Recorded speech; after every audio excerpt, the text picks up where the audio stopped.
አንተ ና የዚህ አንብብ ማስረጃው ጣልከና ከዚህ በፊት ገብቼ ና ከዚህ በፊት ገብቼ ና ያውና አንብብ እናስረዳ አወጣሁልህ። አንብብ እናስረዳ። እሺ ቆይ እሺ ጠብቀኝ። እሺ ቆይ ጠብቀኝ። ወዴት ና እኮ ታወጣልኛለህ። እሺ ቆይ በቃ አሁን 2 ደቂቃ ብቻ እስከዛ ና ያወጣሁልህ። ቡኻሪ 1341 አጥቼልሃለሁ። አስረዳ። እሺ ቆይ ሂድ አንዴ ና በነቢያቶቻቸው ቀብር ላይ ይወራል። እሺ አነባለሁ ነው ማለት ነው። ና ሻው እሺ አንድ ጊዜ ከዚህ ነው ታበው የምታረብ ነው። ጎግል ትራንስሌት እየተዘጋጀሁበት ነው። አንድ እየተዘጋጀሁበት ነው። ጎግል ትራንስሌት እያደረኩ ነው። በል እየተዘጋጀሁበት ይላል እንዴ። አንዴ ቆይ 2 ደቂቃ ብቻ እስከዛ ወይ እንትን አድርጉ። አብሽር እየተዘጋጀሁ ነው። ጎግል ትራንስሌት ታወርደኝ ግን ሳላነባ አልወጣም እንዳታወርደኝ። ችግር የለውም። በነብያቶቻቸው ቀብር ላይ ብለዋል ብለሃል ታመጣለህ። ወላሂ የለም አይደለም ዋሽተውሃል። ዞሮ ማርያም በነብያቶቻቸው ቀብር ላይ ብለዋል ብለሃል። አንዴ ነብያቶች የሚለውን ቃል አሳየን እዚህ ጋር። ቆይ ልምጣ ተመልሼ 2 ደቂቃ። በቃ ይዘና ና ትልቁ ላይ እናድርገና ከፍተህ አሳየን። ትከፍታለህ? መክፈቱን አንዴ ትከፍትልኛለህ? እና ያው እኔ ከፈትኩልህ አውጣልኝ ብለህ ከፍተህ 2 ደቂቃ ብቻ 2 ደቂቃ። ምንም የሚያውቀው ነገር የለም። የሚያሳድርግ ነው። አይ ጥያቄ አለ። ቀጥል። አድሜስ ካላችሁ በተራ አስገባችሁ። አድሜን አላ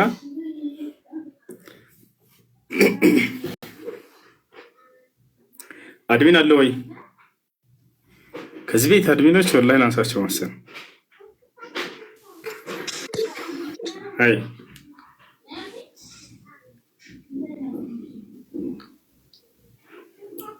ጥያቄ ያላችሁ የገባችሁ ሰዎች ጥያቄ ሳይኖራችሁ አትላኩ።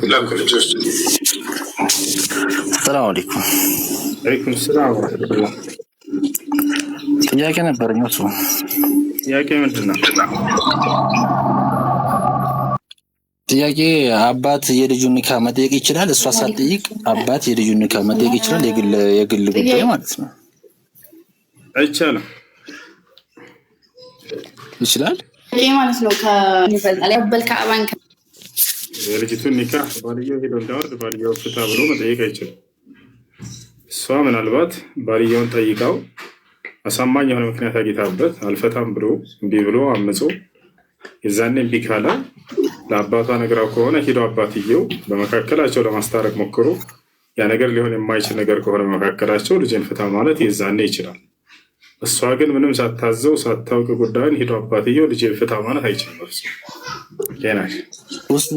እሱ እዚህ ጋ የእሱን ንብረቷን ማለት ነው ግዴታ በህግ በኩል እያስፈራራም ቢሆን በሌላም ንብረቷን አንድ ባንድ ወስዷል ከሰውየው ላይ ማለት ነው።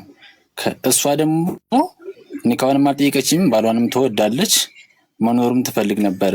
እሱ ግን ንብረቷን በመፈለግ ይህን ሁሉ ነገር በማስፈራራት ስለወሰደበት ልጁ ደግሞ በዚህ ምክንያት ልፈታ አልችልም ብሎ ሀቋን ሰጥቶ ዝም ብሎ ነው በኒካ እየኖሩ ያሉት ማለት ነው። አሁን አባትየው ፍች መጠየቅ ይችላል ወይ ነው ጥያቄ አይደል? ዞሮ ልጅቱ ፍች ጠይቃለች ባሏን ወይም ፍች ፈልጋለች ከባሏ? አልፈለገችም። ስለዚህ በመካከል ፍች ማስኬድ አይችልም። ልጅየዋ ሳትፈልግና ሳትወድ። እሺ እናመሰግናለን። ሽኩራን። ሰላም አለይኩም። ወአለይኩም ሰላም። ኡስታዝ ትላልቅ ዩኒቨርሲቲዎች እና ሆስፒታሎች ላይ ማለት ነው ለበዓል ለእኛም ላረፋ ለእነሱም በዓል ለፋሲካ ምናምን ዝግጅት ይዘጋጃል። አሁን ለፋሲካ የተዘጋጀውን ምግብ እኛ ሙስሊሞች በክርስቲያን የተዘጋጀውን መብላት ይፈቀዳል አይፈቀድም? ለአምልኮ ለበዓል ተብሎ የተዘጋጀ በፍጹም አይበላም፣ አይቻልም፣ አይፈቀድም። እሺ ሌላው ደግሞ ጧት የሆነ ክርስቲያን ጓደኛ ነው ጠየቀኝ ማለት ነው። ጧት ሱብሂ ላይ እናንተ አፍንጫችሁን የምትታጠቡት ሰይጣን አፍንጫችን ላይ አለ ብላችሁ ስለምታስቡ ነው ምናምን ብሎ ጠየቀኝና መመለስ አልቻለም።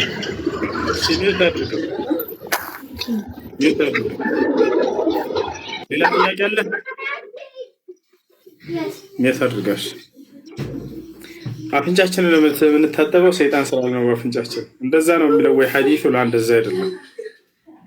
እኛ አፍንጫ የምንታጠበው አፍንጫችን ቆሻሻ ከሆነ ያንን ለማጽዳት ነው፣ ከንጽህና ጋር በተያያዘ ነው። ምናልባት ይሄን ነገር መጽሐፉ ላይ ስለሌለ አፍንጫህን አጽዳ ወይንም ሰውነትህን ታጠብ ራሱ ክርስቶስ ብሎ ስላላስተማረ ድንቅ ሆኖባቸው ነው። በዚህ ቢደነቁም እንዳይገርማቸው። ምክንያቱም መጽሐፋቸው ላይ ስለ ንጽህና አንዲት ቦታ ወፍ ኢየሱስ ክርስቶስ ታጠቡ ብሎ ራሱ አያውቅም። ቦታቸው አላለም። ያ ነው። ሁለተኛ ኢስላም ያንን የሚያጸዳው ለምንድን ነው ከተባለ ነቢዩ ሰለላሁ ዐለይሂ ወሰለም ሐዲስ ላይ አጠሁሩ ሸጥሩል ኢማን ስላሉ ነው። ንጽህና የእምነታችሁ ግማሽ ነው ብለዋል። ያ ነው።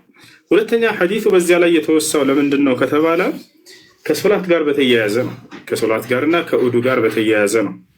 አንድ ሰው ለአምላኩ ለጌታው ለአላህ ሱብሓነሁ ወተዓላ ሶላትን መስገድ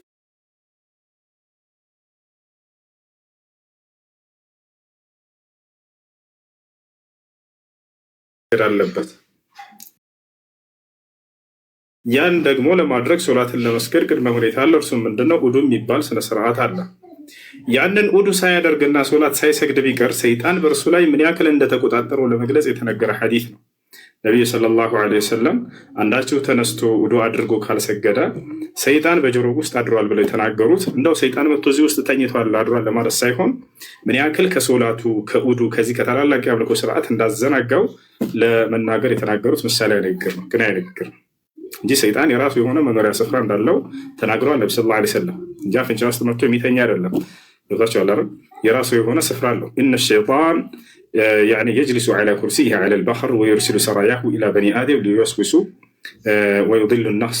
ነቢ ሰለላሁ ዐለይሂ ወሰለም ሐዲስ ላይ ቃል በቃል ሲናገሩ ሰይጣን የአደምና ሐዋን ከጀነት እንዲባረሩ ያደረጋቸው ማለት ነው። እርሱ ሰይጣን በባህር ላይ ዙፋኑን አስቀምጦ በዚያ ላይ ቁጭ ብሎ ይገኛል አሉ። ከዚያም ሰራዊቶችን ሁሉ ሰይጣናትን የአዳም ልጆችን እንዲወሰውሱ ይልካቸዋል አሉ። ስለዚህ የራሱ የሆነ ስፍራ አለ። እርሱ መጥቶ እዚህ አፍንጫ ላይ ያድራል ሲባል ጊዜ ቀጥታ እንዳው መጥቶ እዚህ ይተኛል በአካሉ ለማለት ሳይሆን የሰው ልጅን ከሶላትና ኡዱ ከማድረግ አምላኩን አላህን ከመገዛት እንደተቆጣጠረው ለመግለጽ ነው። ይህን ደግሞ የማይሰግዱ ሰዎችን የሚመለከት እንጂ የሚሰግዱ ሰዎችን በፍጹም የሚመለከት አይደለም። እዛቸዋል። እሺ ጥያቄ ያለው አለ? ነቢያችን ሰለላሁ ዐለይሂ ወሰለም አና አወሉል ሙስሊሚን ይላል ቁርአን ላይ ይላል እና እንዴት ከአደም ጀምሮ እስልምና ከአደም ነው የጀመረው ትላላችሁ ይላሉ። ደግሞ እስኪ ይሄን መልስልኝ። ምን ታድርገው? እኔ ሙስሊሞች መጀመሪያ ነኝ ብለዋል ነብዩ ሰለላሁ ዐለይሂ ወሰለም። ስለዚህ ከአደም ጀምሮ እንዴት እስልምና አለ ትላላችሁ የሚል ጥያቄ ነው። በመጀመሪያ መጀመሪያነት ለሁለት ይከፈላል። አንደኛ ፍጹማዊ መጀመሪያነት አለ፣ ሁለተኛ አንጻራዊ መጀመሪያነት አለ። ገብታችኋል? የሆነ አካል የትኛውም ህይወት ዘርፍ ላይ መጀመሪያ ነኝ ሲል ጊዜ ከምን አንጻር ነው የሚለው ልንጠይቅ ይገባል። ለመሆኑ ፍጹማዊ ነው? የፍጹማዊ ማለት ከሁሉም በፊት ቀዳሚ የሆነ ምንም ነገር የማይቀድመው ማለት ነው። ያ ነው። ሁለተኛ አንጻራዊ ነው። ታዲያ ነቢዩ ሙሐመድ ሰለላሁ ዐለይሂ ወሰለም ከትውልዳቸው አንጻር ነው የመጀመሪያ ሙስሊም እንዲሉ የታዘዙት። ምክንያቱም የተላኩበት ትውልድ አለ፣ ዘመን አለ፣ የሆነ ጊዜ አለ። ያ ጊዜ ከአደም ጀምሮ ነው ወይ? ላ አይደለም። እርሳቸው ከዒሳ በኋላ የተላኩ ናቸው። ከተላኩለት ትውልድ ጀምሮ የመጀመሪያ ሙስሊም ናቸው ለትውልዳቸው። አዎ። ታዲያ ለሌሎች ነቢያቶች ይህን ቃል አላህ ይጠቀመዋል ወይ? አዎ ይጠቀመዋል። ለምሳሌ ሙሳ ዓለይሂ ሰላም በሱረቱል አዕራፍ ላይ ብትሄዱ ምን ይላል? ወአና አወሉል ሙእሚኒን ይላል፣ እኔ የአማኞች መጀመሪያ ነኝ ይላል። ከዚያ በፊት እነ ኢብራሂም እና እስማኤል ከሃዲ ናቸው እያለ ነው ሙሳ? ላ አይደለም። ታዲያ እኔ የአማኞች መጀመሪያ ነኝ ሲል ምን ለማለት ነው? ከህዝቡ አንጻር የመጀመሪያ አማኝ ነኝ እያለ ነው። ስለዚህ ነው ፍጹማዊ አማኝነት የፍጹማዊ ሙስሊምነት ግን ከሁሉም ከፍጥረት ሁሉ የመጀመሪያው ሙስሊም ማን ነው ከተባለ አደም ዓለይሂ ሰላም ነው። ሙስሊም ማለት የአምላኩን ትእዛዝ ተቀብሎ የሚታዘዝ ማለት ነው። አደም ዓለይሂ ሰላም የመጀመሪያው ሙስሊም የመጀመሪያው ነብይ ነው። አላህ በቁርአን ላይ መረጥኩት እያለ የመጀመሪያ የተመረጠው ነብይ እርሱ እንደሆነ ይናገራል። ثم اجتباه ربه እኔም ጌታው አላህ መረጥኩት አደምን ይላል። ነቢዩ ሰለላሁ ዐለይሂ ወሰለም ተጠየቁ። ሐዲስ ላይ ሁዘይፋ ብን አልየማን የተባለ ታላቁ ሰሓባ ያ ረሱለላህ ማ ሁወ አወሉ ነቢይን ፊል አርድ አላቸው። ቃል ነቢዩ ዐለይሂ ሰላቱ ወሰላም አደም فقال حذيفة بن اليمان أكان هو نبي؟ فقال له النبي صلى الله عليه وسلم نعم كان نبيا مكلما، أي أنه من الأنبياء الذين كلمهم الله عز وجل ቢዱን ዋሲጣ ታውቃለህ። ስለዚህ ሁዘይፋ ኢብኑል የማን የተባለው ታላቁ ሱሐባ ወደ ነብዩ ሰለላሁ ዐለይሂ ወሰለም ጋር መጣና ጠየቃቸው። አንቱ የአላህ መልእክተኛ ሆይ እዚች ምድር ላይ የመጀመሪያው ነብይ ማን ነው አላቸው።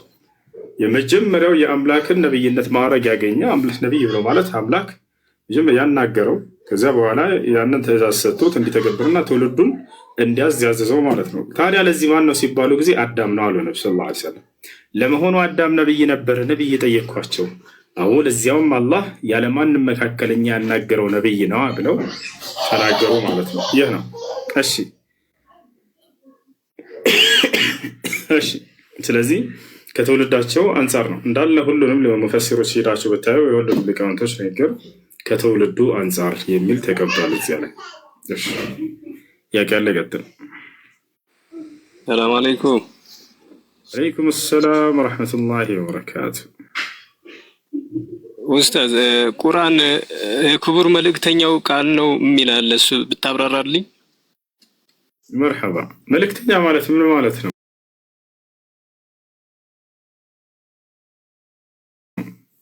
መልእክተኛ ማለት